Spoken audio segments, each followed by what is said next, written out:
அறம் தமிழ் நேயர்களுக்கு இனிய வணக்கம். இன்றைக்கு வெளிவந்திருக்கிற 4 நீதிமன்ற தீர்ப்புகள், ஒன்று உச்ச நீதிமன்றம், மற்ற 3 உயர் நீதிமன்றம், அதே போல் ஒரு வேலூர் நீதிமன்றத்தில் வந்திருக்கிற தீர்ப்பு, இது அத்தனையுமே திமுகவிற்கு ஒரு சங்கடத்தை ஏற்படுத்தி இருக்கிறது.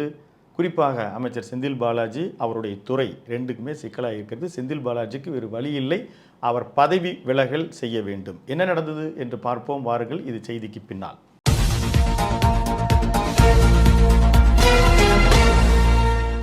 இன்று உச்சநீதிமன்றத்தில் ஒரு தீர்ப்பு அமைச்சர் செந்தில் பாலாஜிக்கு எதிராக.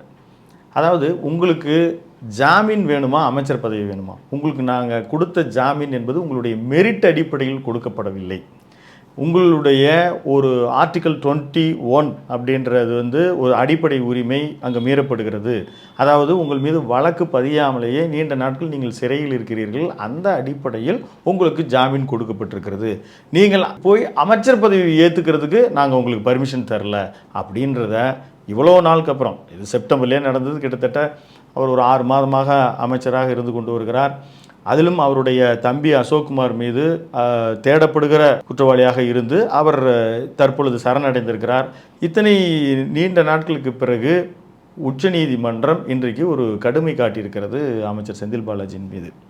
நீங்கள் உங்களுக்கு ஜாமீன் வேணுமா, இல்லை அமைச்சர் பதவி வேணுமா அப்படின்னு யாராவது ஒருத்தர் இல்லை நான் அமைச்சர் பதவியிலே இருந்துக்கிட்டு சிறைக்கு போவேன் அப்படின்னு சொல்ல முடியுமா? அதற்கு வாய்ப்பில்லை.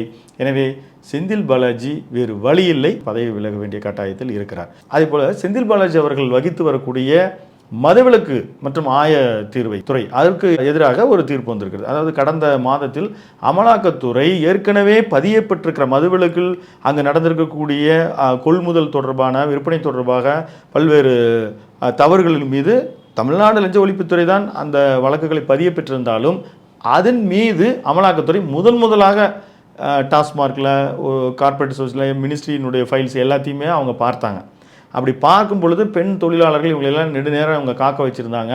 இந்த சோதனை என்பது நீங்கள் மேற்கொண்டு செய்யக்கூடாதுன்னு சொல்லி தமிழ்நாடு டாஸ்மாக் நிறுவனம் தான் இது உயர்நீதிமன்றத்தில் இந்த வழக்கை தொடருறாங்க. அப்படி தொடரும்போது இது வரைக்கும் நடந்த இந்த மாதிரி நிர்வாக சிக்கல் அதெல்லாம் அப்படியெல்லாம் ஒரு பெரிய விஷயம் கிடையாது. என்ன நீங்கள் இப்போ ஊழல் நடந்திருக்குன்னு ஏதாவது ஒப்புக்கிறீங்களா, என்ன சொல்ல வரீங்க அப்படின்லாம் சொல்லி, இல்லை நீங்கள் அந்த சோதனைக்கு நீங்கள் இங்கே நடக்கிற ஃபைல்ஸ் எல்லாம் பார்த்தா நிறைய தவறுகள் நடந்திருக்கிறது எங்களுக்கு தெரியுதில்ல, அதை ஏன் அவங்களுக்கு விசாரிக்கக்கூடாது, நீங்கள் விசாரிக்க ஒத்துழைப்பு தர வேண்டும் என்று உயர்நீதிமன்றம் ஒரு கடுமை காட்டியிருக்கிறது. இது செந்தில் பாலாஜிக்கு உச்சநீதிமன்றம் ஒரு கடுமை காட்டியிருக்கிறது, அவருடைய துறைக்கு உயர்நீதிமன்றம் ஒரு கடுமை காட்டியிருக்கிறது. இப்போ இந்த ரெண்டு துறைகளுமே நிச்சயமாக இன்னும் அடுத்த ஒரு மாதங்களுக்கு பேசப்படும் ஒரு துறையாக இருக்கும். அதற்கு அடுத்து ஒரு சின்ன சிக்கல்கள் இருக்கிறது. ஏற்கனவே சொத்து குவிப்பு வழக்கில் தண்டனை பெற்று மக்கள் பிரதிநிதித்துவ சட்டத்தின் பிரகாரம் எம்எல்ஏ பதவியை இழந்து அதை உச்சநீதிமன்றம் போய் ஜாமீன் பெற்று வந்திருக்கிற, அதன் பிறகு அமைச்சராக பதவி வைத்து கொண்டிருந்த, உயர்கல்வித்துறை அமைச்சராக இருந்து இப்போது வனத்துறை அமைச்சராக இருக்கிற பொன்முடி இங்கே ஒரு ரசக்குறைவான ஒரு உதாரணத்தை சமீபத்தில் மேடையில் அவர் பேசுகிறார். அதற்கு முதலமைச்சர் அவர்கள் அமைச்சர் பதவியிலிருந்து விலகி இருந்தால், இந்நேரம் ஜெயலலிதா போன்ற ஒரு ஸ்ட்ராங்கான சிஎம்மாக இருந்தால் கண்டிப்பாக அமைச்சர் பதவியிலிருந்து விலக்கி வச்சுருப்பாங்க. அவர் வகித்து ஒரு துணை பொதுச்சாளர் பதவியை அங்கேருந்து அவர் விலக்கி அது திருச்சி சிவா அவர்களுக்கு கொடுக்குறார். இப்போது இந்த பேச்சு தொடர்பான விஷயம் தானே முன் உயர்நீதிமன்றத்தினுடைய நீதிபதி திரு ஆனந்த வெங்கடேசன் நிறைய கேள்விகளை தொடுக்கிறார். இதுக்கு முன்னாலெல்லாம் நீங்கள் இந்த மாதிரியெல்லாம் நடந்த சம்பவங்களெல்லாம் நீங்கள் எப்படி நடந்துக்கிட்டீங்க, விரட்டியெல்லாம் கைது பண்ணீங்க, இவர் மீது ஏன் ஒரு வழக்கு கூட நீங்கள் பதியாமல் வச்சுருக்கிறீங்க, அது என்ன காரணம் அப்படின்னு இவர்களாகவே இது ரொம்ப துரதிருஷ்டவசமானது அப்படின்னு சொல்லி அவர் மீது ஒரு வழக்கை பதிந்திருக்கிறார்கள். இது வழக்குக்கு நிச்சயமாக அவருக்கு நோட்டீஸ் போகும்.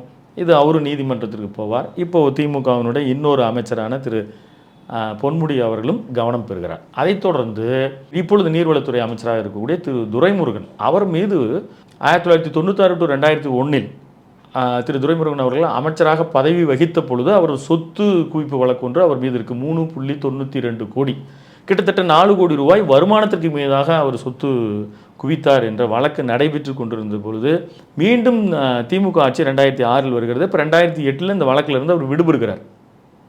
அதைத் தொடர்ந்து 2011 ஜெயலலிதா தலைமையிலான அதிமுக அரசு வருவது மீண்டும் லஞ்ச ஒழிப்புத்துறை இவர் மீது 2013 இந்த வழக்கு அவரை விடுவித்தது செல்லாது என்று வேலூர் நீதிமன்றத்தில் நடைபெற்றிருந்த அந்த வழக்கு இன்று அதற்கு தீர்ப்பு வந்து அவர் விடுவித்ததை ரத்து செய்து மீண்டும் அந்த வழக்கை எடுத்து விசாரிக்க வேண்டும். அதை 6 மாதத்திற்குள் பார்த்துக்குங்க. அதாவது கிட்டத்தட்ட ஜனவரி மாதம் எலெக்ஷன் அந்த டூரியேஷனுக்கு முன்னே 6 மாதம் ஒரு கெடு கொடுத்து அவர் மீது இந்த வழக்கை வந்து ஃபைல் ஓப்பன் பண்ணியிருக்காங்க. விரைந்து முடிக்கணும்னு சொல்லியிருக்காங்க. இதுவும் திமுக அரசுக்கு, அதுவும் ஒரு மூத்த அமைச்சருக்கு ஏற்பட்டிருக்கிற ஒரு சிக்கல். பார்ப்போம் இது எங்கே போய் முடியுது. கிட்டத்தட்ட இந்த 4 வழக்குகளும் இன்றைக்கு திமுகவை விமர்சனத்திற்கு, அது குறிப்பாக எதிர்க்கட்சிகள் மிக கடுமையான ஒரு விமர்சனத்தை வைப்பதற்கு ஏதுவாக இந்த 4 வழக்கினுடைய தீர்ப்புகளும் வழிகாட்டுதலும் வந்திருக்கின்றன. இந்த 4 வழக்குகளோடு கூட எப்பயுமே ஏதாவது ஒரு நிகழ்ச்சி நடந்த தமிழ்நாட்டில் பாமக, இது பாமக கிடைத்த வெற்றி அப்படின்னு சொல்லுவாங்க. அந்த வகையில் ஒரு பாமகவுக்கு ஒரு சின்ன வெற்றி கிடைச்சிருக்கு ஒரு வழக்கு. இவர் மேலே என்ன வழக்கு இருந்துச்சு அப்படின்னா, சின்ன சின்ன வழக்குகள், போராட்ட வழக்குகளாக இருந்து நெய்வேலி லிக்னைட் கார்பரேஷன் ஒரு போராட்டம் நடத்தினது திரு அன்புமணி ராமதாஸ் அவர்கள் மீது ஒரு வழக்கு இருந்தது. அந்த போராட்ட வழக்கு தன்னை விடுவிக்கணும்னு சொல்லியிருந்தார். அதை அவர் விடுவிச்சிருக்காங்க. எந்த ஒரு அறிக்கையில் அவங்க சொல்லுவாங்க. அந்த வகையில் இந்த வழக்குகளில் இன்றைக்கு நீதிமன்றத்தில் அவர்களுக்கு ஒரு சாதகமாகவும் மீதி 3+1 4 வழக்குகள் திமுகவுக்கு எதிராக வந்திருக்கிறது. வேறு வழி இல்லை. அமைச்சர் செந்தில் பாலாஜி பதவி விலக வேண்டும்.